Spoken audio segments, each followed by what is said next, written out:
Oke, selamat siang Sobat Kompak. Selamat datang di podcast Kompak Siang yang diselenggarakan setiap hari Senin sampai Kamis mulai dari jam 13.00 waktu Indonesia bagian Barat.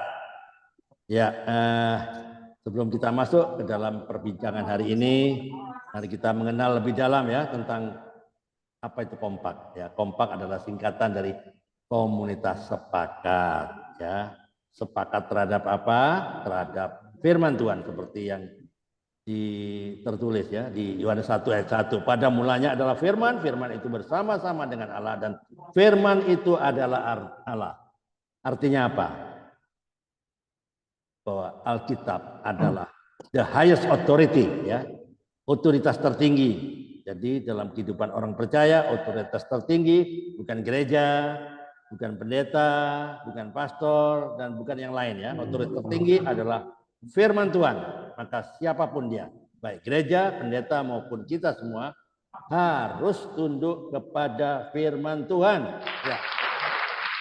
Oke, bagi Anda yang saat ini sedang menyaksikan melalui YouTube channel, Facebook maupun Instagram, ya, saya mengajak Anda untuk membagikan siaran ini ke komunitas-komunitas yang lain karena ini adalah bagian dari amanat agung seperti yang tertulis di Matius 28 19 sampai 20. Pergilah, jadikanlah semua bangsa muridku. Ya, dan Markus 16 ayat 15. Pergilah ke seluruh dunia, beritakan Injil. Dan sesuai dengan kisah para rasul 1 ayat 8 ya. Kamu, ya, semua ya, aku jadikan saksiku. Ya, mari kita bersama-sama untuk terus tidak berhenti menyampaikan kebenaran firman Tuhan ya. Hari ini ya kita semua sangat berbahagia menyambut narasumber nih. Pak Kombes kita ini loh. Wah, masih bisa nyempatkan dirimu masuk dalam podcast saya ini. Ya, Pak Kombes Tafilus, Pak Rudi Suprapto. Keren nih. Ya, selamat siang ya. Pak Tafilus, Pak Prapto lah saya panggil ya. Ini ya tinggal di Sukabumi. Nanti kita kulik ya, kita iris tipis-tipis. Dari mana sih aslinya Pak Kombes kita ya? Saya sangat bersyukur dalam kesibukan Pak Prapto ini masih menyempatkan diri untuk hadir dalam podcast Kompak Siang ini ya. Untuk teman-teman saya mengucapkan terima kasih kepada semua yang telah bergabung melalui virtual Zoom, YouTube channel, Facebook dan Instagram. Jangan lupa untuk menekan tombol subscribe.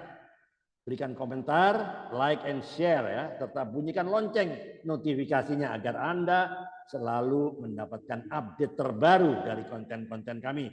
Ya, kita akan mulai acara Kompak Siang podcast ini ya dengan semangat dan antusiasme sambil mendengarkan kisah kesaksian dari Pak Prapto ya, kisah inspiratif ya, serta ada pengalaman-pengalaman bagaimana dia mengalami Kristus ya secara pribadi. Oke, sebelum kita mulai podcast yang hari ini, mari kita tunduk kepala, kita ajak berdoa semuanya. Ya Bapa yang Maha Baik, kami bersyukur atas kesempatan yang Kau berikan sampai hari ini dan kami boleh dapat bersekutu, berkumpul dalam podcast siang ini melalui virtual Zoom. Kami berikan kesempatan kepada narasumber kami adalah Pak Suprapto, mana dalam kesibukannya dia masih sempat untuk terus memberitakan firman-Nya. Bapa di surga, saya percaya Engkau adalah Allah yang peduli terhadap apa yang kami rindukan. Bapa di surga, kiranya Engkau berkati acara ini dari awal, pertengahan sampai akhir, sehingga apa yang kami dengar dari kesaksian dari Pak Prapto bisa memberkati banyak orang. Banyak orang diberkati dan banyak orang dimenangkan. Bapa di surga, terima kasih Tuhan, kami mau patahkan segala roh-roh jahat, kuasa-kuasa yang tidak baik, yang tidak berkenan, saya mau hancurkan hanya di dalam nama Tuhan Yesus. Terima kasih Tuhan, saya berdoa dan mengucap syukur. Amin. Alright, hari ini ya, sangat berbahagia ya. Pada hari Rebu ya, Rebu siang ini, ya bukan suatu kebetulan ya Pak Prapto pas ada acara lagi, tapi pada saat yang tepat selesai acaranya ya, bisa kembali ke berkumpul dengan kita semua. Oke, hari ini begini ya, saya mau sebelum Pak Prapto ya sampaikan perkenalan secara singkat keluarga, asal dari mana, kenapa kok terus ya on fire semangatnya Pak Prapto ini on fire. Padahal dia bukan orang pengangguran, banyak kerjaan, tapi masih sempat aja. Ya bisa ceritakan, saya sekarang mau kasih karpet merah untuk Pak Prapto. The time start now, the floor is yours. Silakan Pak Prapto, silakan. Puji Tuhan, shalom semua. Perkenalkan, nama saya Tafilus Rudi Suprapto. Tadi Pak Andre sudah sebut. Tapi kayaknya baru Pak Andre ini yang suka memanggil saya dengan nama Suprapto, Pak Prapto. Karena kalau yang lain manggilnya Pak Rudi. Kalau di kantor Tafilus. Tapi sama saja. Oke. Ya, asal dari mana Pak Prapto ya? Tinggal Sukabumi kan sekarang? Saya tinggal di Sukabumi. Oke. Sejak 2006 saya bekerja di Sukabumi sebagai guru di Skupa. Oke. Dengan pangkat terakhir Kombes Pol, Komisaris Besar Polisi. Itu bintang 1 ya Pak ya? Bintang 1 ya? Kan, belum. Kalau di tentara itu kolonel Pak. Oh kolonel, oke. Puji Tuhan lah. Kita doakan Pak, bintang 1 Pak. Saya lulusan Akpol tahun 90. Oke. Saya asalnya namanya Suprapto, tapi asalnya dari Kalimantan Selatan, Banjarmasin. Oh, Banjarmasin ya, Kadak Kawa ya? Kadak Kawa. Kadak Kawa. Saya pernah di sana Pak. Kadak Kawa. Saya pernah di sana. Itu nenek moyang saya ada di Banjarmasin, kuburan mereka.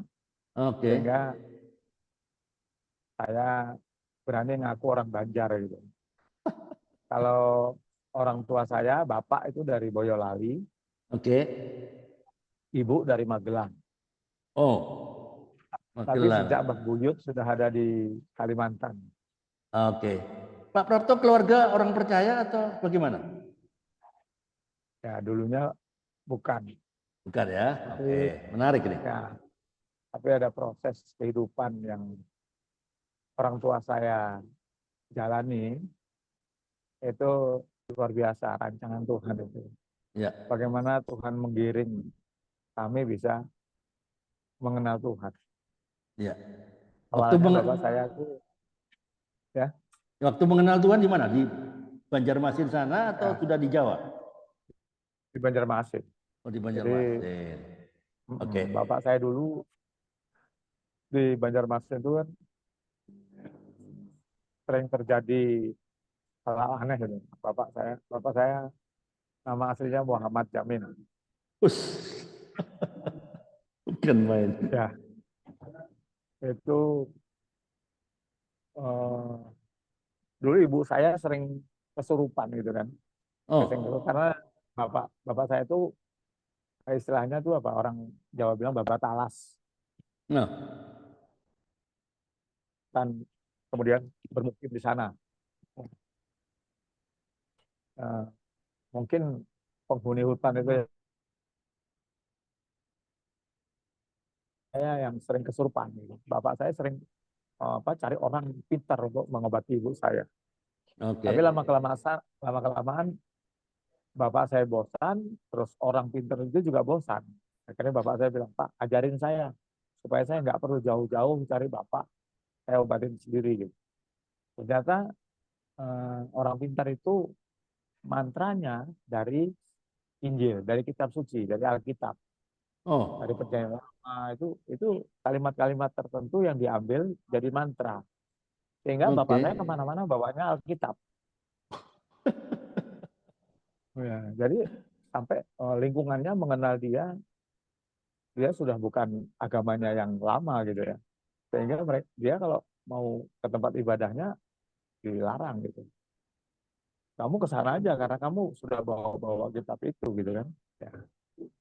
Akhirnya Bapak masuklah di tempat ibadah yang dekat dengan tempat tinggalnya di GPIB. Nah, di sana karena dia uh, yang orang pintar tuh orang GPIB situ. Oke. Ya, akhirnya kami sekeluarga ya sering sering ke GPIB itu. Tapi ya kami hanya ikut aja gitu, nggak tahu siapa Yesus, bagaimana Yesus itu nggak tahu. Sampai tahun 85 ada seorang penginjil datang ke daerah kami, terus dia menginap di rumah kami, tinggal. Karena dia memang penginjil, benar-benar penginjil seperti dia Alkitab bilang. Dia tidak membawa emas atau perak di sakunya gitu. Jadi dia diterimalah sama bapak saya karena dulu penginjil ini adalah anaknya komandannya bapak saya. Di kampung di rumah. Nah, dia sering keliling di kampung itu, sering keliling ke rumah-rumah, ke kampung-kampung yang ada di sekitar tempat tinggal kami.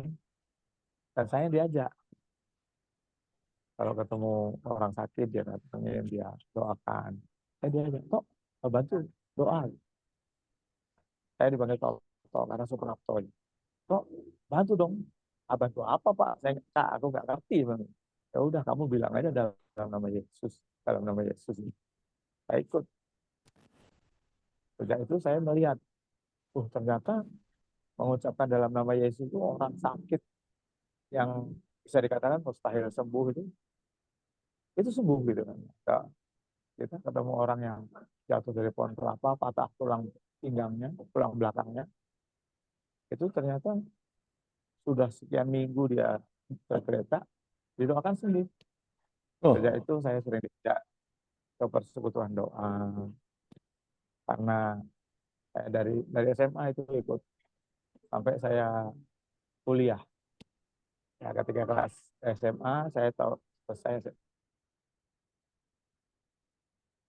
saya pendalaman di Lawang di oh, suara putus-putus ya. Pak Karel bisa dengar bagus nggak? kuliah. Putus-putus, Pak. Kalau Pak Ya. Andre putus-putus. Iya, Suara saya putus kah? Iya, putus-putus. Aku enggak. Kalau Saya juga Pak putus-putus. Rudi itu putus-putus. Ini hilang suaranya, Pak. Ya, karena di jalan ya. Oh, lagi di Oh, jalan. lagi di jalan. Ya, ya. Nah, singkatnya tahun 87 itu oleh seorang hamba Tuhan saya dibilang, "Oh, kamu daftar akabri." Saya ya cukup kaget itu. Karena apa? Karena tinggi saya tuh semampai. Semeter tuh hampir gitu kan. Hampir nggak Berapa sampai. akabri kan 165 Pak minimum. Nah itu dia. Kenapa bisa saya suruh daftar? Itulah ceritanya. Hamba Tuhan itu mengatakan, kamu berdoa dan mendaftar. Akhirnya saya bilang, berdoa apa Pak? Gitu kan. Dari jam 9 malam sampai beduk subuh. Akhirnya saya masuk di ruang doa di rumahnya Bapak itu. Karena Pak Gembala, kalau di rumah saya, pendeta ya. iya, kalau di Oke. rumah saya kecil gitu kan. Akhirnya Bapak itu bilang, Pak, kalau di rumah saya nggak bisa berdoa sendiri gitu. Karena banyak orang wira-wiri. Akhirnya, ya di rumahku aja kan. Berdoalah di rumahnya. Setiap malam saya berdoa. Saya nggak tahu berdoanya apa karena satu malam gitu ya. Akhirnya ya, isinya hanya menyembah memuji Tuhan aja. Ya, bermazmur gitu. Baca Alkitab, menyanyi. Saya nggak tahu mau berdoa apa. Satu minggu Kemudian saya mendaftar Akabri. Ketika mendaftar, yang pertama kali dilihat adalah berkas-berkasnya, kemudian saya ditimbang berat badan. Oh, Berat badan saya nggak sampai oke. 50 kilo, Pak. 48 atau 49 gitu. Kecil sekali memang. Kalau orang Jawa bilang kuntingan gitu. Dan tinggi badan saya nggak sampai 160. Tapi heran saya. Ketika saya mendaftar, saya ditimbang, diukur tinggi, kemudian diberi nomor ujian. Ini nomor tes kamu. Katanya. Begitu saya mau ambil, dikatakan ini, tambah dulu tinggi badanmu dan berat badanmu. Karena seleksinya nanti masih 1,5 bulan. Jadi saya diberi PR untuk menambah tinggi badan dan berat badan. Jadi 1,5 bulan itu Tuhan beri hikmat saya untuk setiap hari itu, satu hari sampai berapa puluh kali saya menggantung. Bukan lehernya digantung, tapi gandul pakai tangan. Bukan lehernya digantung. Tiap hari. Jadi saya komitmen dengan diri saya di depan rumah ada lestok dari besi gitu. Nah, setiap lewat saya keluar masuk saya gandul. Jadi satu hari bisa sampai 100 kali gandul. Gandul aja. Nggak restok, cuma gandul gitu. Pokoknya setiap keluar dan masuk rumah gandul. Setelah 1,5 bulan saya mendaftar. Ternyata tinggi saya cukup. Berapa? 165? Enggak. Waktu itu kan akpol itu cuma 160. Bisa Saya diterima 160 sampai, ya? Ya, dulu 160. Jadi saya mengejar kira-kira 4 cm lebih gitu ya, hampir 5 cm. Dari nggak sampai 160 sampai 163,5. Sampai sekarang nggak naik-naik 163,5. Jadi puji Tuhan. Berat badan saya jadi 50 berapa? 54 kalau nggak salah. Wah, kurus Berat Pak. badan 54. Kurus ya? Ya. Kurus. Dulu nggak sampai 50 Pak dulu. Wah, bisa masuk Makanya akpol disuruh ya? tambah. Mujizat Makanya ini. disuruh tambah berat badan, gitu kan? Oke. Jadi itu kalau orang bilang mustahilnya sangat karena orang masuk polisi itu Tangan. kurang setengah mili aja kurang nggak bisa masuk. Iya. Saya kurangnya bersenti-senti gitu, tapi karena anak raja jadi masuk gitu kan. Amin. Ada orang dalam. Amin. Ada orang dalam. Ya puji Tuhan. Oke. Saya lulus dengan seleksi yang begitu ketat dan saya tidak memenuhi. Saya lari aja nggak kuat. Tapi ketika tes ujian lari, saya nilainya bagus gitu kan. Loh, saya di rumah tuh latihan, lari keliling lapangan itu, setengah lapangan sepak bola udah ngos-ngosan gitu kan. Restok juga 1 kali pun tidak pernah naik. Tapi ketika tes ujian, itu restok sampai 9 kali. Wah. Itu nilai 100 gitu kan. Padahal mujizat ya? nggak pernah bisa. Lari keliling lapangan itu kan syaratnya minimal 6 kali keliling dalam waktu 12 menit. Saya bisa 7 lebih. Jadi nilainya bagus. Nah. Jadi, dan saya lulus. Sampai di Magelang, di tes. Yang namanya tes. Itu saya di sana diperhadapkan dengan semua tes itu. Memang kalau saya mau sombong nggak bisa. Saya nggak berani sombong. Walaupun bakat saya ya lumayan lah gitu kalau di daerah itu cukup lumayan. Tapi saya nggak berani sombong karena saya bisa lulus itu bukan karena saya mampu. Saya tes kesehatan di Magelang itu dinyatakan saya varises. Varises, oke. Dokter yang meriksa itu panggil lagi 3 dokter, periksa, 4-4-nya periksa semua. Dan semua geleng-geleng kepala dan saya dicoret silang warna merah, spidol di lembarannya itu. Kemudian tes jantung, saya dinyatakan jantungnya tidak normal. Jadi tes pertama EKG namanya itu, detak jantung. Saya jantungnya katanya nggak stabil, loncat-loncat gitu. Saya dipanggil yang kedua kali. Masuk yang kedua kali, begitu saya keluar, dipanggil lagi. Nomor sekian jangan tinggalkan tempat. Terus dipanggil lagi masuk tes. Sampai 3 kali. Terus saya tanya dokternya, oh, kok saya sampai 3 kali dipanggil? Iya, jantungmu tidak normal katanya. Ya udah, saya dites lagi. Habis dites lagi, dokter bilang ya udah tunggu di luar. Ah nggak usah, tunggu sini aja. Dokter periksa. Begitu periksa, bener katanya. Wah ini jantungmu nggak normal nih. Coba tes sekali lagi katanya. Jadi 4 kali saya dites tuh. Oh, Padahal orang lain tuh tes 1 kali nggak lulus ya nggak lulus. Tapi ternyata diulang-ulang kan. Tapi diulang-ulang ternyata nggak lulus juga gitu. Ya udah. Setelah itu saya pulang ke barak. Kan tampung di barak. Di barak tuh saya naik tempat tidur nangis 1 malam tuh nangis saya. Nggak nggak nggak nggak apa namanya? Nggak tahu mau bagaimana karena varises saya ada varisesnya, jantung ada masalahnya. Di situ saya nangis 1 malam itu, Tuhan, Tuhan, kok saya begini? Padahal saya sudah sampai ke Magelang gitu. Tapi saya yakin bahwa Engkau yang membawa aku ke sini, Engkau yang bertanggung jawab atas hidupku. wow, Saya keren, bilang, keren, ya keren. ternyata besok paginya pengumuman, saya lulus itu. Wah, Terus oke. sampai ke tes akademis. Tes akademis juga gitu. Saya tes akademis itu lihat pertanyaannya bingung. Karena pertanyaan ada yang kalau peluru dengan kaliber sekian, dengan isi amunisi sekian, itu ditembakkan kepada pesawat yang terbang dari arah sekian derajat dengan kecepatan sekian menuju ke sekian derajat, itu menembakkan peluru itu kenanya di mana? Wah, saya bingung. Wah, ini jawabannya. Nggak ngerti saya. Saya lihat lagi yang lain, pada kan saya ada 20 menit itu ujian, saya nggak tahu jawabannya apa. Akhirnya saya angkat tangan saya, pulpen saya pegang, saya angkat tangan, saya bilang, Tuhan, aku kesini Engkau yang perintahkan.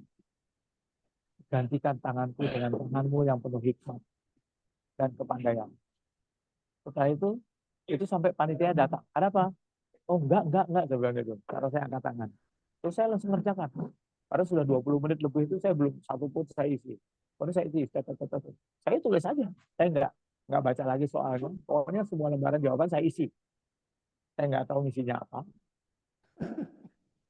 Selesai saya keluar. Teman-teman tuh masih ada 10 menit lebih, masih di dalam. Saya sudah keluar duluan. Saya bilang, waduh, saya keluar, saya berdoa, Tuhan, terima kasih. Engkau sudah jawab semua persoalan tadi. Saya bilang gitu. Begitu pengumuman, ternyata saya lulus juga akademis.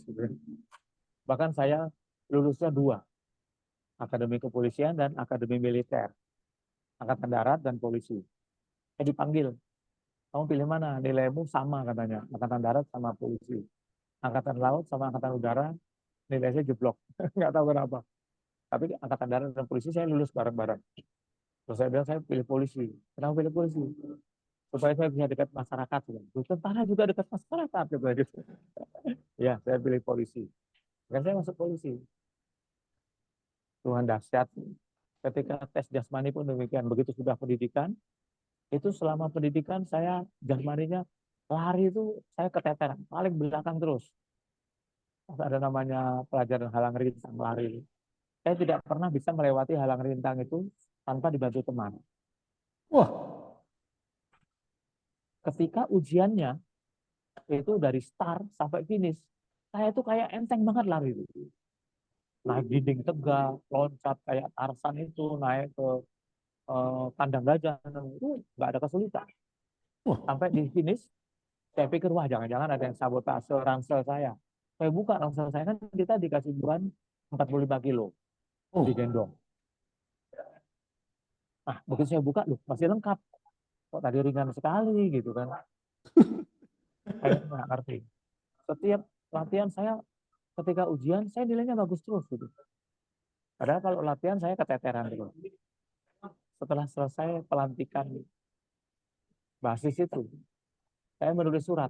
Boleh menyurat. Saya menyurat ke Persekutuan Doa di mana saya bersekutu dengan teman-teman mahasiswa. Ternyata mereka jawab, selama kamu masuk ke Magelang, kami berdoa setiap Wow. minggu 2 kali, berdoa puasa untuk kami. Oh, pantesan. Kalau dari kekuatan saya nggak mampu. Ternyata ada orang-orang yang menopang, mendukung, mendoakan saya. Iya, iya. Akhirnya saya selesai dan menjadi perwira. 3 tahun lulus tepat waktu, nggak ada yang tertunda, karena banyak teman-teman saya yang tertunda tahun depan baru naik. Ada senior-senior juga yang sudah di atas saya. Tahun berapa itu Pak? Ya, tahun 90 saya lulus. Tahun berapa itu Pak? 90. 90 ya? Wah, hebat. Nah, jam 90 saya lulus. Saya masuk tahun 87. Oke, 3 tahun. Saya di Manado. Nah, jadi saya kenal Yesus itu tahun 83, itu diperkenalkan dengan Yesus. Tahun 83 itu saya sudah kelas 1, kelas 2 SMA. Kelas 1 SMA ya. Kelas Siapa 1 yang SMA. mengenalkan, Pak? Yang mengenalkan Yesus? Itu yang saya bilang, ada penginjil yang dulunya anaknya komandan bapak saya, itu yang memperkenalkan.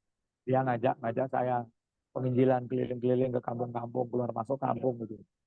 Tapi saya belum ngerti apa-apa, karena saya cuma ke gereja, cuma ikut-ikutan aja sama bapak saya. Bapak saya juga cuma ikut-ikutan juga gitu. Nah, tapi dengan dia, saya diperkenalkan bahwa ternyata Yesus itu, nama Yesus itu punya kuasa. Setiap kita mendoakan orang dalam nama Yesus, sembuh.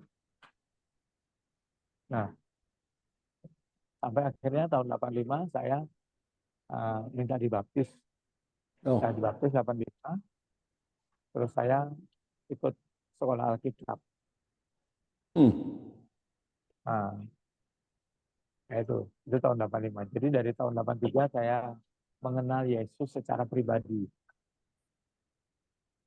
Sebelumnya ya cuma ikut-ikutan aja, ikut sekolah minggu, ikut-ikutan aja. Ternyata setelah saya SMA itu saya dikenalkan betapa Yesus penuh kuasa. Nah, setelah itu saya bertugas di Manado. Dari Manado saya ditempatkan di Sulawesi Tengah, di Palu. Disitulah saya dengan istri saya, dan saya menikah di Palu tahun 93. Istri orang mana, Pak? Istri orang mana? Manado. Orang Manado. Ya, orang Manado. Dan kami memiliki 3 anak laki-laki semua. Puji Tuhan, sebelum saya pensiun, mereka sudah bekerja semua, selesai sarjana semua, dan bekerja semua di Jakarta. Oke. Sampai anak yang pertama, kami sudah punya anak 1, jadi sudah jadi mbah.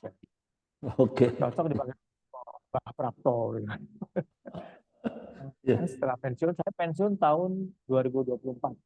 Tanggal 1 Januari 2024, saya pensiun dan saya menetap di Sukabumi. Oke. Tahun 2021, saya diangkat menjadi pendeta Pratama di GBI. PDP ya. Oke. GBI ya. Ya, di GBI Sukabumi. Kemudian saya diutus untuk merintis pengembalaan di Setupa. Di mana? Di Setupa, di sekolah calon perwira. Saya di Setupa itu di Capa Polri. Saya dari tahun 2006 masuk situ, 2007 saya sudah ditunjuk menjadi pembina rohani Kristen di Setupa. Jadi siswa-siswa Setupa, siswa-siswa yang dari Bintara, dari Sersan itu mau menjadi perwira, sebenarnya di situ. Itu dari seluruh Indonesia. Ya, jadi pembina rohani situ, sehingga ketika saya sudah jadi PDP, gembala kami menunjuk saya, mengutus untuk buka cabang di Setupa, cabang GBI. Oke. Nah, jadi saya melanjutkan aja pelayanan saya di Setupa, ya saya teruskan aja, karena memang tugas saya di situ, dan puji Tuhan, sejak saya pensiun, saya masih ditunjuk menjadi rohaniwan di pembinaan rohani siswa Setupa. Sekarang disebut SIP, Sekolah Inspektur Polisi. Ya, puji Tuhan, sampai sekarang kami melayani di Setupa. Kalau ada siswa, kami punya jemaat. jemaat kami rata-rata 200 orang, kadang-kadang 250, 300 gitu. Dari jumlah siswa yang 2.000 orang. Jadi 2.000 orang siswa yang Kristen 200 sampai 300 orang. Tuhan, gereja kami cukup besar. Yang gereja kami di Stupa itu luasnya ruang ibadahnya tuh 30 kali 30 Oh, besar ya? meter. Iya. Ya. Bisa menampung berapa jemaat? Dulu saya pernah ke AKR tuh 2.000 jemaat masuk. 2.000 ya? Wah. Ya. Iya, iya. Karena memang bikin kotak segi 4. Gereja itu dibangun oleh umat Kristen yang ada di kota Sukabumi. Dibangun di tanah secapang, di asrama. Dengan harapan ya kita beribadah tidak ada yang mengganggu. Iya. Ya, karena hanya itu di kandang macan. Iya, iya, iya. Oke. Tapi ternyata macan juga kalah dengan pemburu. Karena masih ada pemburu yang nyari macan di kandangnya. Oke. Iya, iya. Saya puji Tuhan. Ya, itulah kesaksian saya. Saya bersyukur hal yang Tuhan lakukan dalam kehidupan saya sampai sekarang. Pemeliharaan Tuhan itu tidak ada yang mustahil bagi orang percaya. Amin. Ya, ya. Kalau Oke. bagi Tuhan tidak mustahil ya memang Tuhan Maha Kuasa, tidak ada yang mustahil. Ya. Tapi Tuhan buat tidak ada yang mustahil bagi setiap kita orang percaya. Ya. Dan mari Oke. kita tetap berpercaya kepada Dia, karena Amin. pun tidak ada yang mustahil bagi orang percaya. Dan mari kita memiliki patokan hidup kita adalah firman Tuhan. Amin. Karena firman Ya. Tuhan itulah Yohanes 1 ayat 1 yang Pak Adrik perkatakan tadi.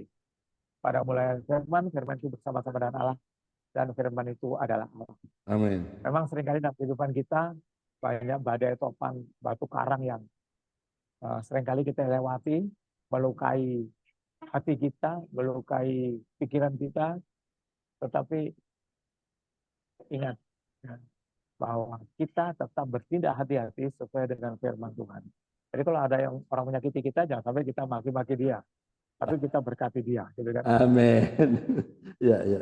Oke. Caranya perkatakan firman Tuhan setiap hari. Yes. Perkatakan firman Tuhan dan renungkan siang dan malam. Siang dan malam. Karena amin. Roma 10 ayat 17 berkata, iman timbul dari pendengaran. Pendengaran akan firman Tuhan. Ya. Alright. Demikian kesaksian saya. Tuhan Yesus berkati. Oke. Ya, Bapak Rudi ya. Pak, waktu Bapak kan anaknya ada berapa? 3 ya? 3. Nah, 3. Itu semua anak Tuhan semua ya? Tidak ada yang nyebrang ya? Ada yang nyebrang, ambil anaknya orang. Jadi anak saya yang pertama menikah dengan anaknya orang Arab. Oh, oke. Jadi dia nyebrang ya? Oke. Ya, dia nyebrang untuk ngambil, dia bawa pulang. Bawa pulang lalu gimana? Dia ikut? Dibawa pulang ke gereja. Sekarang pelayanan di gereja. Oke. Di KAC, gereja KAC. Gereja yang sekarang digembalakan oleh Marsha Manopo. Oke, Manado juga ya. Oke, jadi nggak ada yang jadi mualaf lah ya? Nggak ada kan? Ya. Nggak ada. Oke. Kita berdoa terus. Ya, oke. 3 ya. Kuat. Laki-laki semua kah anaknya? Laki-laki semua. Laki semua. Semua ada di Jakarta? Di Jakarta semua. Satu di Depok, satu di Slipi, satunya di Serpong. Ya, Pak Rudi. Pak Rudi kan orangnya kan pendek ya. Harusnya 165, 160 bisa masuk. Itu pun 160 juga pas-pasan ya. Pasti dan teman-temannya Pak Rudi kan tinggi-tinggi. Pernah nggak mendapatkan secara teman-temannya itu dibully? Ini pendek, kurus lagi. Nah, bagaimana? Pernah nggak? Nah, banyak lah. Banyak ya. Banyak. Apa yang Pak Rudi lakukan? Saya sering dikatakan, wah ini ini taruna yang paling enak katanya, nggak pernah kena hukuman. Kalau terlambat, saya sambil masuk mobil Pak. Saya kalau terlambat baris, saya nggak ada masalah. Oh, Karena kenapa? Karena kalau saya terlambat masuk barisan, saya nggak mengganggu barisan. Karena saya berdirinya paling belakang. Oh, Karena paling pendek. pendek. Ya. Karena Ya. kan teman-temannya tuh 183, Tinggi-tinggi, 170. 184, Oh, 170. itu enggak pernah dibully ya, Pak? Pak Ya. Pak Rudi kan paling Ya, pendek. Ya, pernah juga ya. Ya. Pernah ya, hampir sering lah gitu. Nah, apa yang Pak Rudi lakukan? Saya puji Tuhan. Ya, karena saya sudah tahu apa namanya, saya sudah tahu memang keadaan saya seperti itu. Ya, saya bersyukur saja. Bukan Saya main. bersyukur. Ya, Hebat ya. Saya pun ya enggak berbesar semua orang hati, bisa, gitu kan. Enggak semua orang bisa ya. Ya. Oke. Ya. Oke, teman-teman. Ya, itu Coba perhatikan ya. kan ada firman Tuhan. Ya, oke. Ada firman Tuhan yang berkata, berkatilah musuhmu. Nah. Doakanlah orang yang menganiaya engkau. Wah, oke. Ya. Oke, teman-teman, ya coba perhatikan ya kehidupannya Pak Rudi ya. Bukan mudah loh, tapi dia tetap bisa enjoy. Pasti ada rahasianya ya. Kenapa dia bisa enjoy? Ya. Nah, ada sesuatu yang dia dapatkan. Oke, teman-teman, boleh buka mikrofon ya kalau yang mau bertanya. Tidak perlu saya semua. Karena saya nggak pernah kehabisan pertanyaan. Silakan. Saud, Pak. Pak Saud, katakan. Pak Saud, oke, Pak Saud boleh. Ada Pak Bapak? Pak Saud. Ya, Pak Karel, silakan Pak. Oh, Pak Karel kah? Oke, silakan Pak Karel. Monggo. Tadi Pak Saud sedang ke tangan, Pak. Oh, Pak Saud. Ya. Pak Saud dari California. Pak Saud. Mungkin nggak monitor dia.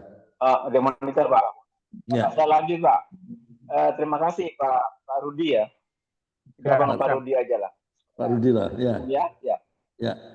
Ya, kalau saya melihat jenjang karir Pak Rudi ya dari mulai sekolah sampai di Manado sampai di Palu itu kelihatannya kok mulus-mulus gitu Pak. Pada waktu Bapak di Manado ya. Tentunya dalam pekerjaan ya, dalam dalam angkatan ya. Angkatan itu pasti ada banyak masalah, Pak. Kira-kira dalam menghadapi masalah dalam karir, jenjang karir. Kira-kira pada waktu mana Pak Rudi sungguh-sungguh itu titik terendah katakanlah, ya. Katakanlah menyesal kok kenapa begini Tuhan, Pernah nggak mengalami hal yang tidak menyenangkan lah dalam karir, Pak? Bagus, pertanyaan bagus.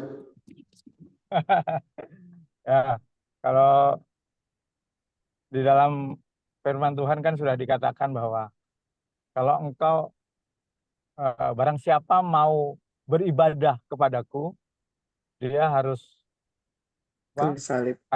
dia pasti akan menderita. Nah, jadi itu salah satu pegangan dalam kehidupan saya bahwa di depan kita tidak akan mulus ya kehidupan kita. Karena Yosua ketika dia akan Tuhan tunjuk menggantikan Musa. Tuhan katakan kan di Yosua 1 itu hambaku Musa sudah mati. Bawalah bangsa ini menyeberangi Sungai Yordan. Ya kan?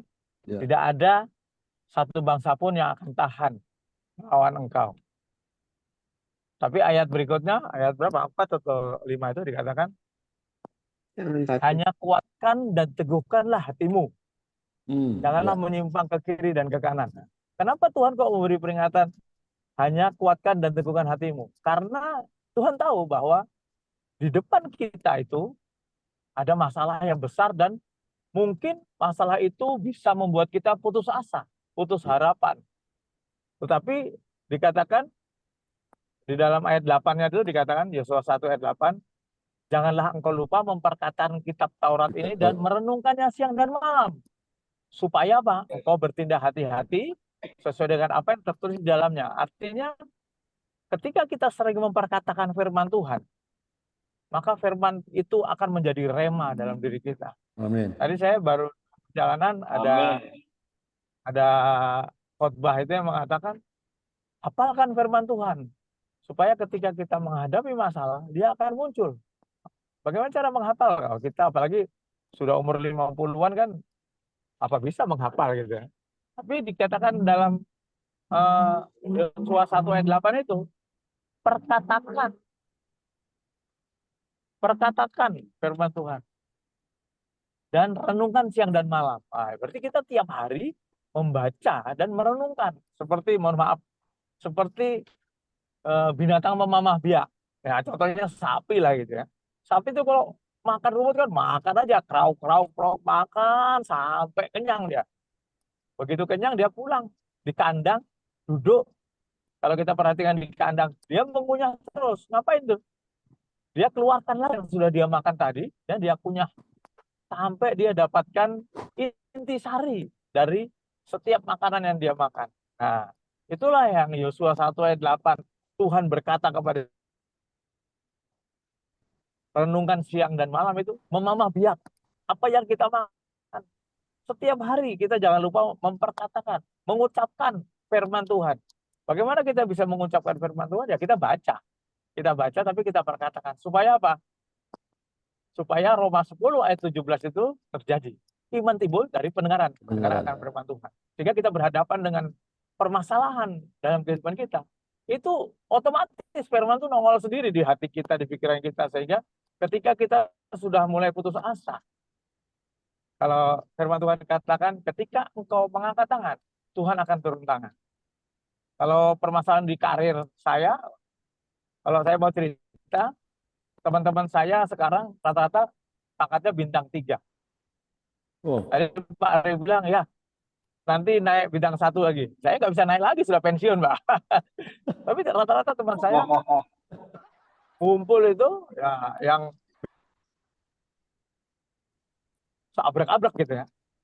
Jadi kenapa saya sampai kombes, sampai kolonel saja? Karena memang hambatan di jalan banyak.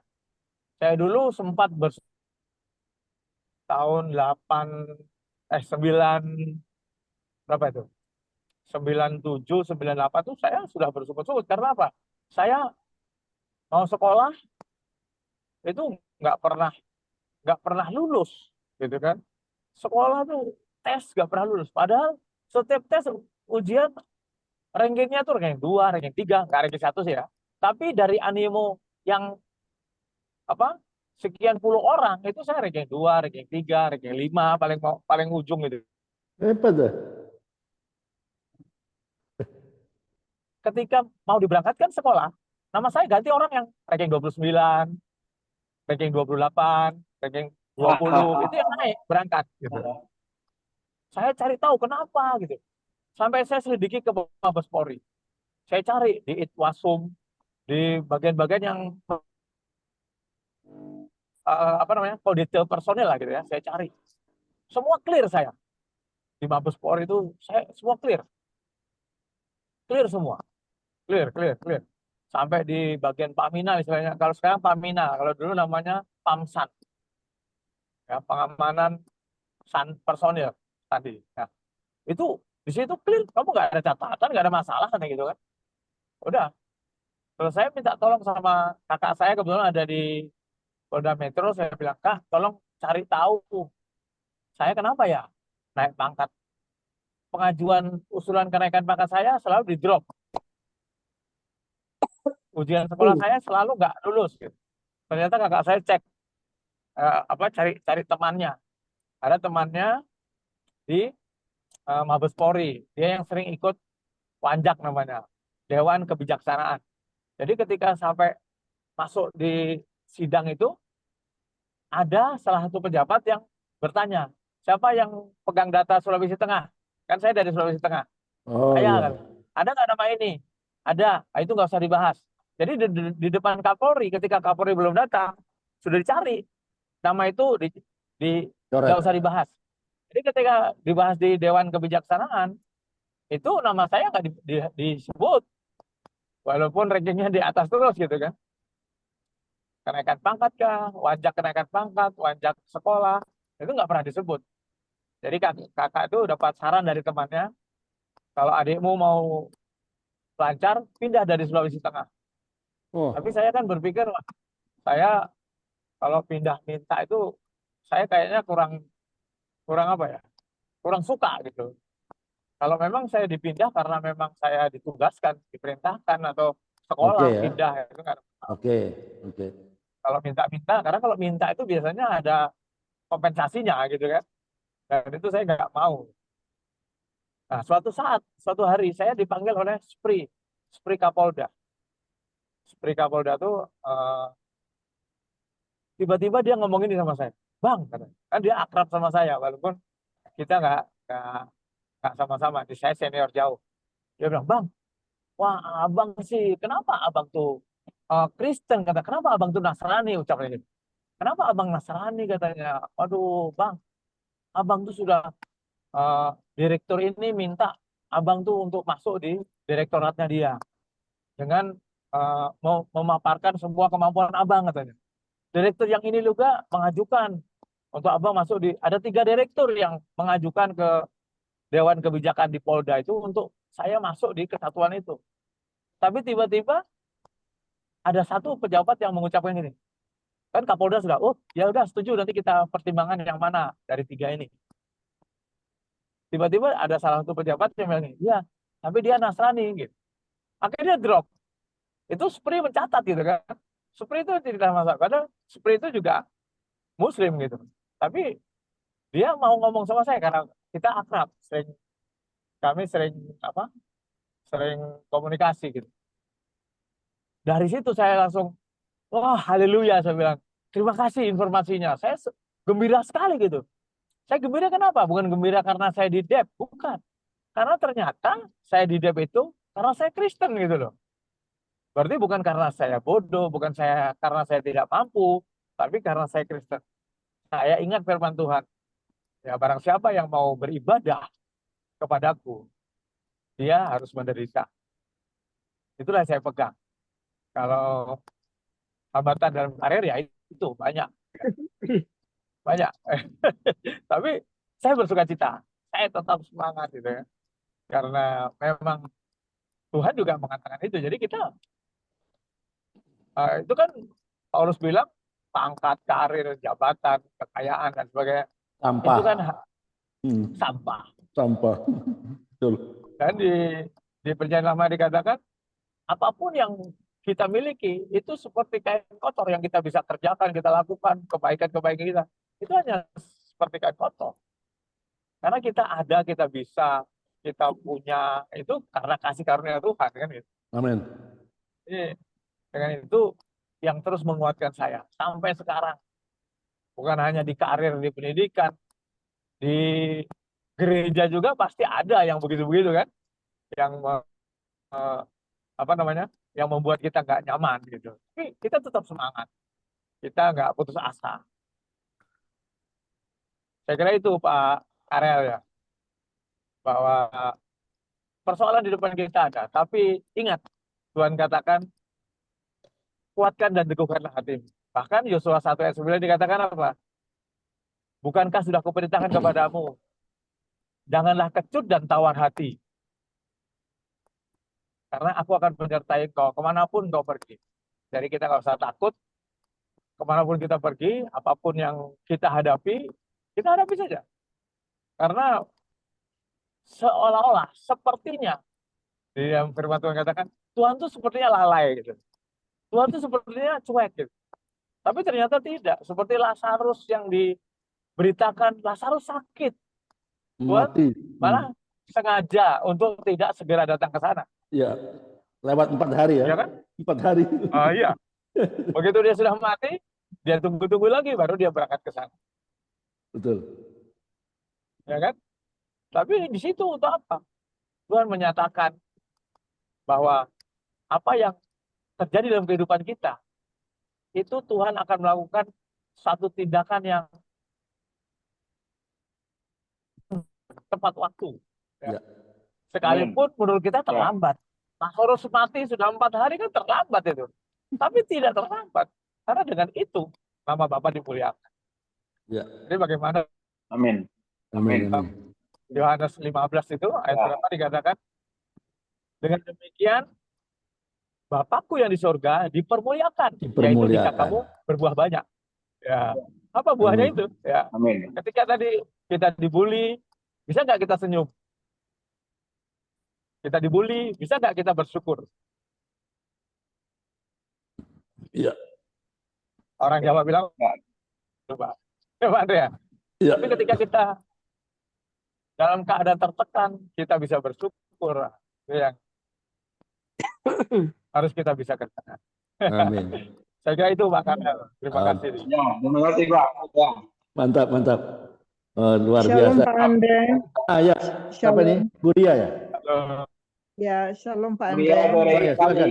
Ya, saya minta maaf, saya terlambat masuk, minta maaf ya. Ya. Minta maaf ya, tapi saya ngucapin syukur Pak Andre, sama Tuhan, Pak Andre bisa organisasi tentang yang bersaksi. Bersaksi itu yang di klub di grupnya Pak Andre sangat menguatkan. Bukan hanya iman saya, iman teman-teman saya yang saya bawa ke sini sangat sekali menguatkan. Jadi terima kasih Pak Andre acara-acara ini. Ya. Dan itu ya yang saya demi kemuliaan nama Tuhan. Makasih juga Pak Andre. Semangat selalu. Amin. Dan Pak Andre, Pak Karel, terima kasih juga.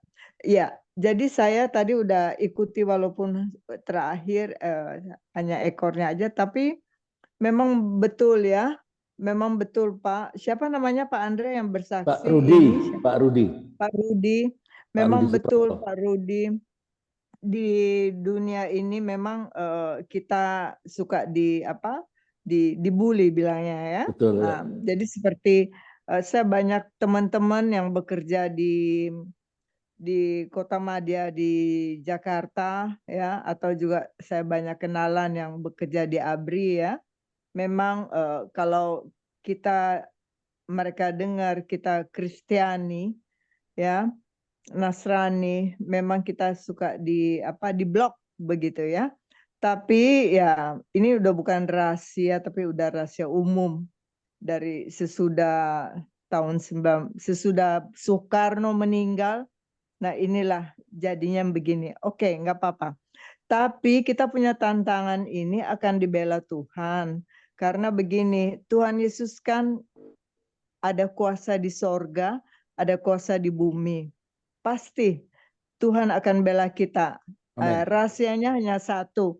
Rahasianya kita anak-anak Tuhan, kita kompak. Kita selalu doakan ini.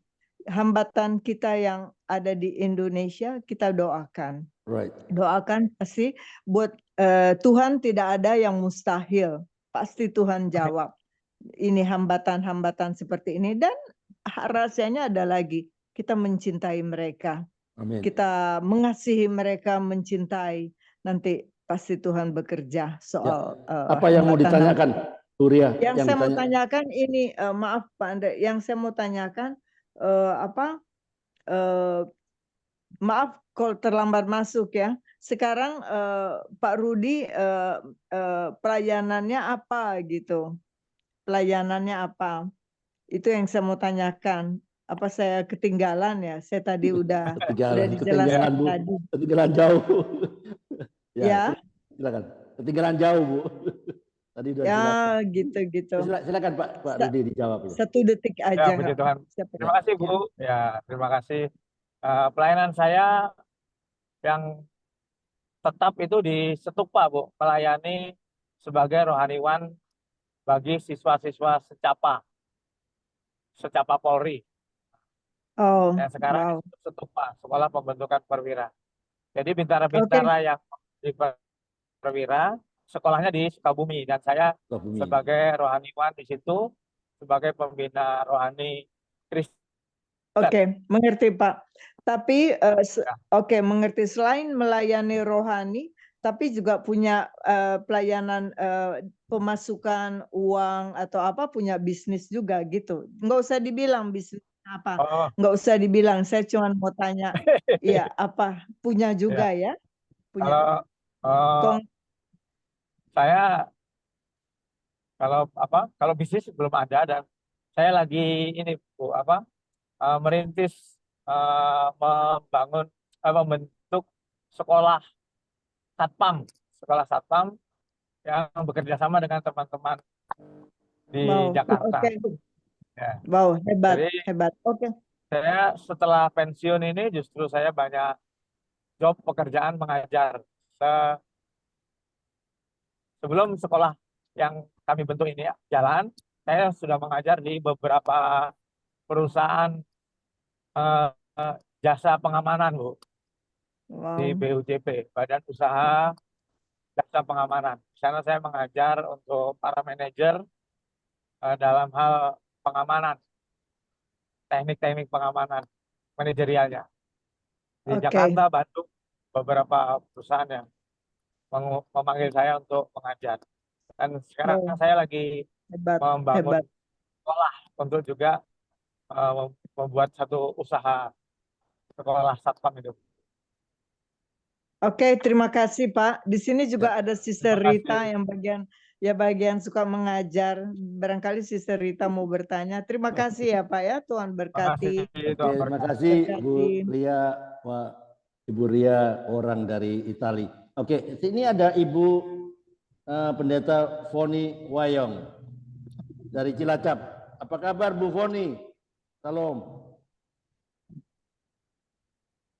Monitor Bu Foni dari Cilacap. Monitor ya Pak. Ya, lagi ya Pak. Lagi sibuk ya. Oke, ada yang mau bertanya? Mama Ita? Ada Pak Andre, saya. Oke, silakan. Satu pertanyaan ya. Silakan. Iya. Ya, terima kasih Pak Rudi, salam kenal dari Depok. Ya, saya sangat diberkati sekali ya dengan perjalanan hidupnya Pak Rudi. Amin. Yang begitu Tuhan pimpin dari yang tidak tahu jadi tahu, memang mengandalkan Tuhan sepenuhnya. Tingginya aja kurang, tinggi kurang, berat badan kurang. Ya, begitulah. Tapi di tangan Tuhan itu indah gitu, indah pada waktunya dan berjalan bagus.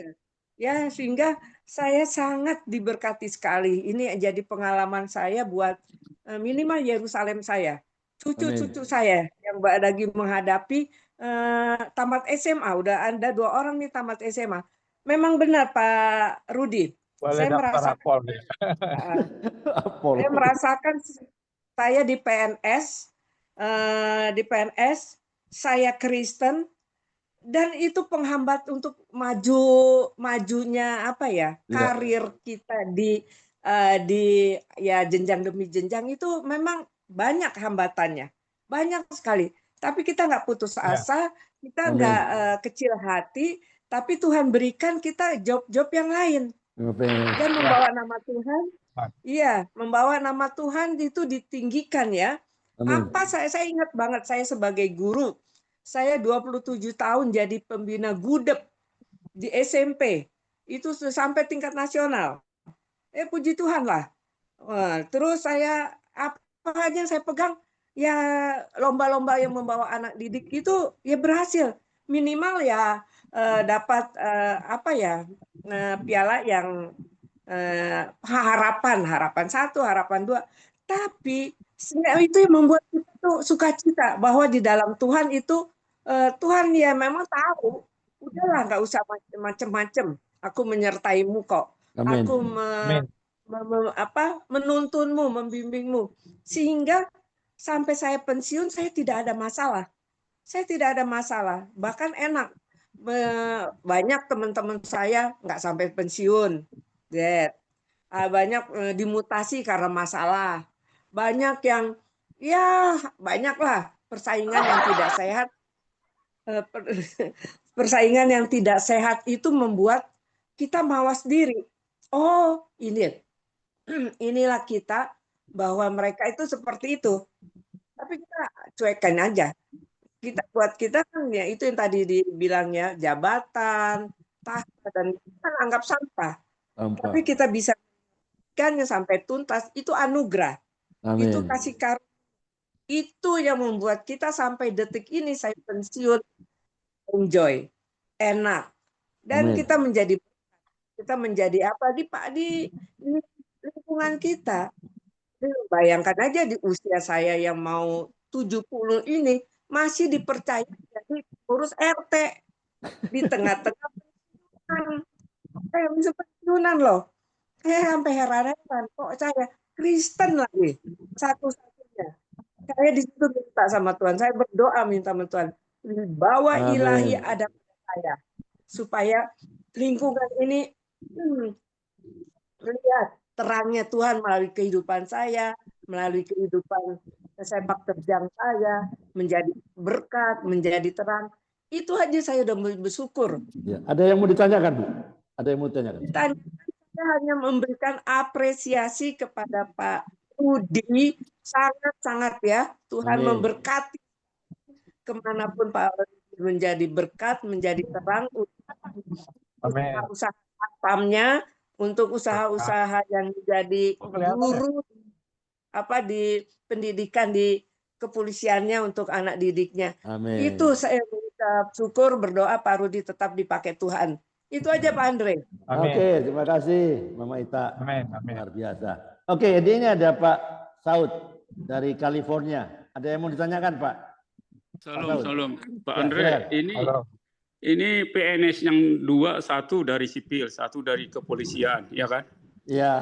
Nah, pengalaman hampir sama. Ini istilahnya pengalaman mereka ini kan, maksudnya gini loh Pak Andre, ada masalah, ada solusi dong. Ya. Ini kan peristiwa-peristiwa begini udah 20 tahun yang lalu ini. Iya benar. 20 tahun yang lalu berulang-berulang, sementara negara itu kan negara kita, nenek moyang kita juga mati kok di situ kan. Emangnya begini loh, jangan menjadi kekristenan itu menghambat karir kita. Kita harus tunjukkan gimana ya, apakah nggak ada solusi lagi? Karena begini, kalau begitu-begitu terus negara itu bisa kemunduran. Maaf kata, kalau dibilang terkutuk kan bahaya kan? Iya kan? Itu kan diskriminasi Pak Andre. Kita ini ngambil dari positif loh Ibu sama Pak Rudi. Kita ngambil positif bukan negatifnya ya. Kalau negatifnya ya kita biarin aja, cukup berdoa aja kan. Tapi kan di samping berdoa, Bapak Ibu ini harus terpanggil ada solusi. Contoh nih, di satu perusahaan yang saya kerjain. Perusahaan ini, kalau bagian yang rawan-rawan, udah kirim aja si Saud, pasti bisa diselesaikan. Iya betul Pak Rudi, Pak Andre. Saya banyak itu bikin, banyak lah excuse-nya. Terus udah kirim aja dia selesai kok. Kenapa saya selesaikan? Saya tunjukkan, jangan gara-gara saya orang Asia, kita orang 3 orang Asia, jadi diskriminasi. Tapi saya tunjukkan bahwa solusinya jangan ada diskriminasi. Apalagi negara kita loh itu. Saya kadang-kadang miris loh, menangis. Saya di negara ini bukan kulit saya putih, tetapi equally. Kok negara kita begitu saya pikir? Iya kan? Kapan stopnya begitu? Kita harus ada solusi memang sih, karena cukuplah pengalaman-pengalaman yang sudah terjadi victim lah istilahnya ya. Iya kan? Kalau kita diamin kan kalau nggak ada solusi, apakah nggak ada lagi dibikin sesuatu menghilangkan diskriminasi di acara-acara apa kayak gitu? Kan padahal kan mengajak loh iman mereka juga kan. Nanti cucu-cucu kita kan tertindas terus. Itu belum Pak Andre, kalau gimana yang fatal kan? Seperti di sini kan ada supir UPS dibikin diskriminasi. Bawa 9 mm dia Pak Andre, 9 orang meninggal. Oh iya kan? Yang begitu-begitu jangan sampai terjadi lah, maksudnya ya kita kan sambil berdoa, Tuhan kasih petunjuk untuk permasalahan ini, diskriminasi di Indonesia. Terima kasih Pak Rudi. Ini Ibu PNS lagi. Supaya PNS kita di Indonesia PNS. makin maju dan Mantap, diberkati. mantap, mantap. Oh iya Ya, Pak Saud, saya mau 1 katakan menit begini. aja, Siserita 1 Iya, menit. ya, Ya, 1 ya. menit aja. Saya mau katakan Jadi, begini Pak Andre. Pak Andre, Pak Saud.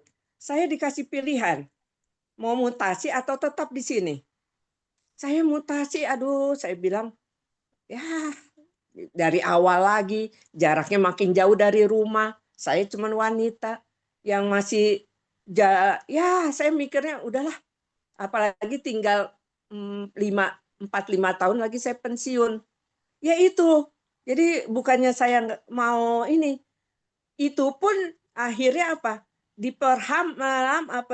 Dihambatkan kenaikan pangkat kita dengan Jadi segala Bu, alasan. maksud saya begini Bu, kalau boleh, sekarang ini ada next level, buatlah satu organisasi yang didiskriminasi. Iya kan? Di situ semua ada seberang, ada Buddha, ada Hindu, ada Kristen. Kalau perlu organisasi menghapuskan diskriminasi.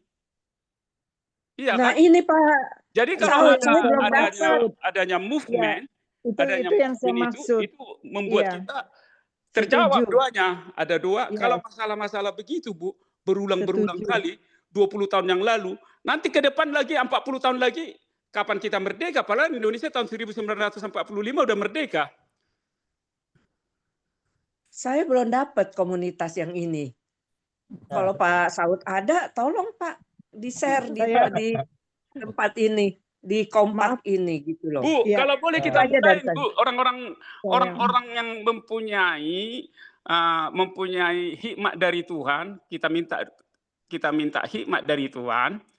Karena kan kalau seperti orang Israel yang di tanah Mesir kan, mengadu, tangis mereka. Ini kita juga menangis dong di Indonesia. Tuhan, ini udah mengerikan ini Tuhan. Iya kan? Masukku gini loh Pak Andre. Kita ini anak Tuhan, kok di pihak yang lemah terus sih? Kok diam terus sih di pihak yang lemah? Ya, Pak Saud, ini sudah waktunya over. Jadi sudah melenceng ke melenceng ke Kompak ini, sudah podcast ini ya. Itu lain waktu lah kita bicarakan itu ya. Oke, Pak Saud, sorry. Pak Andre, bentar. 1 menit. Pak Andre, 1 menit aja. Saya nggak ngomong banyak. Jadi saya maaf ya, saya sependapat dengan Pak Saud karena kita ini pejuang rohani, pejuang tanah air. Tapi berteriak sama Tuhan seperti di padang gurun. Udah itu aja. Terima kasih. Tuhan berkati. Ya, Pak Andre. Terima kasih. Terima kasih Pak Rudi ya. Saya mau tanya pertanyaan terakhir Pak. Tolong dijawab dengan jujur. Proses apa yang Tuhan pernah proses Pak Rudi, yang Pak Rudi anggap paling berat? Saya lihat dari tadi ceritanya kok kelihatannya jalan tol terus. Easy going ya, istilahnya easy going. Tapi mungkin ada proses yang Pak Rudi alami yang paling berat, yang paling seolah-olah Tuhan nggak ada. Seolah Tuhan ada tapi nggak peduli. Pernah nggak merasakan seperti itu Pak? Silakan. Ya, puji Tuhan.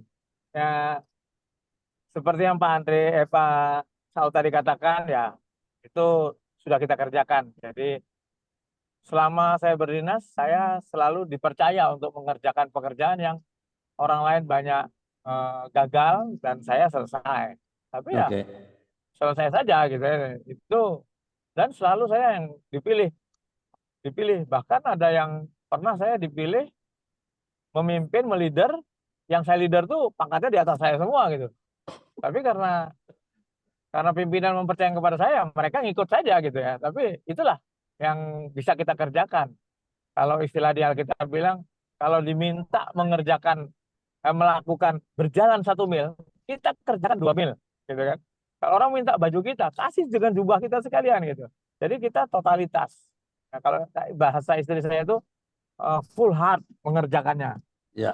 Dengan lebih dari yang diharapkan. Ya. Ya, gitu ya. Nah, itu juga yang sering yang saya hadapi. Ya kalau menurut saya hampir semua perjalanan hidup saya sepertinya kok Tuhan nggak bekerja gitu ya.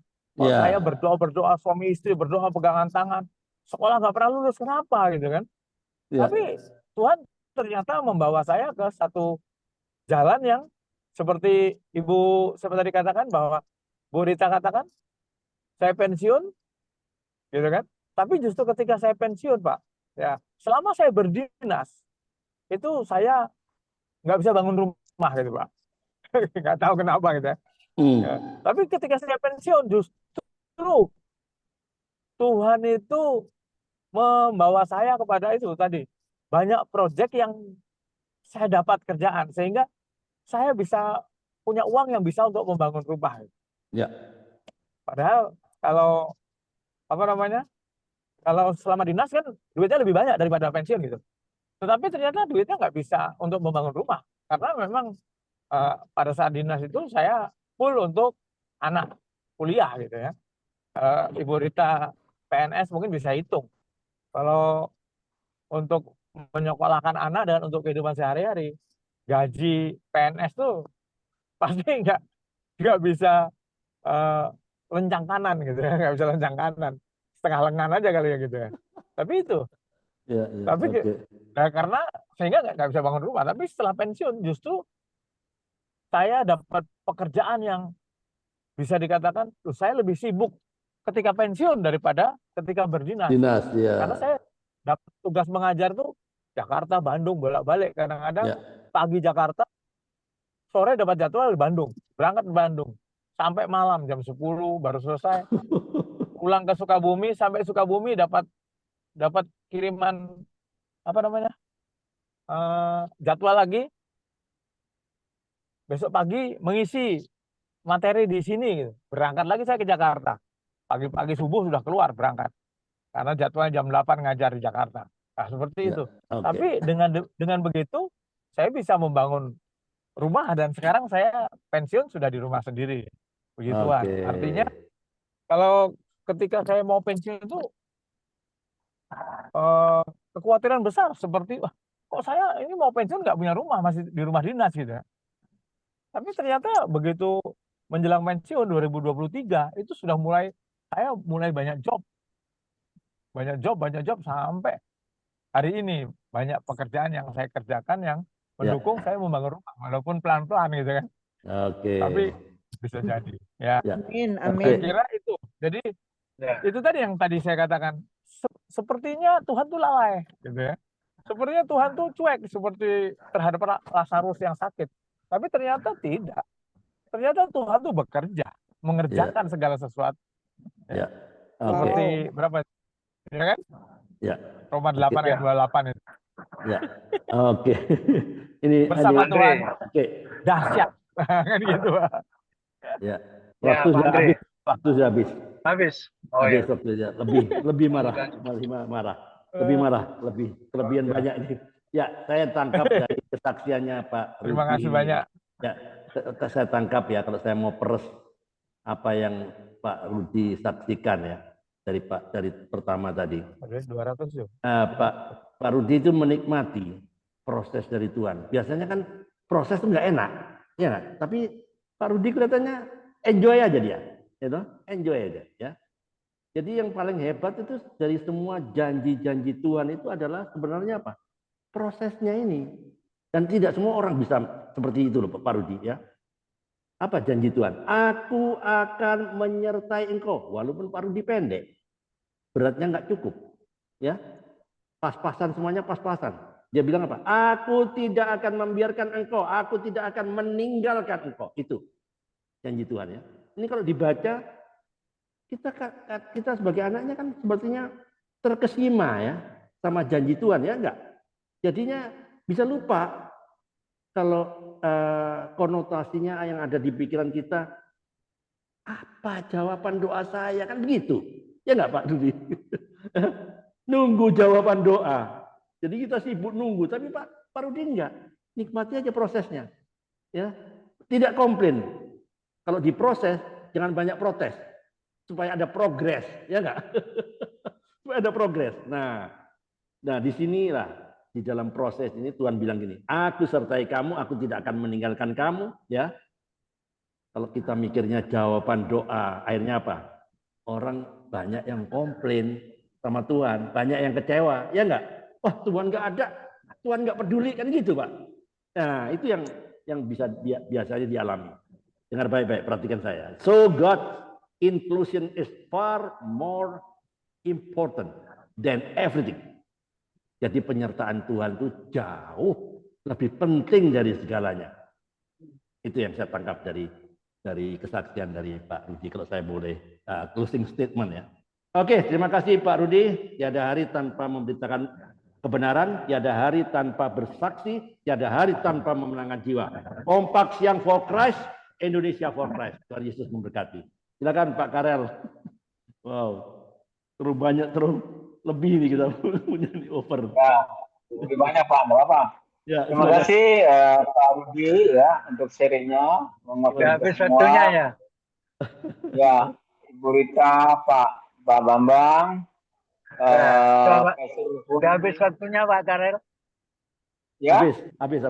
Sudah habis ya. Habis. Ya, lanjut. Ya. Boni Wayong dari Cilacap, Pak Didi Samarinda, Ibu Ria Worang dari Itali masih bersama kita saat ini. Kita akan lanjutkan untuk sesi berikutnya. Ya, kita akan masuk dalam sharing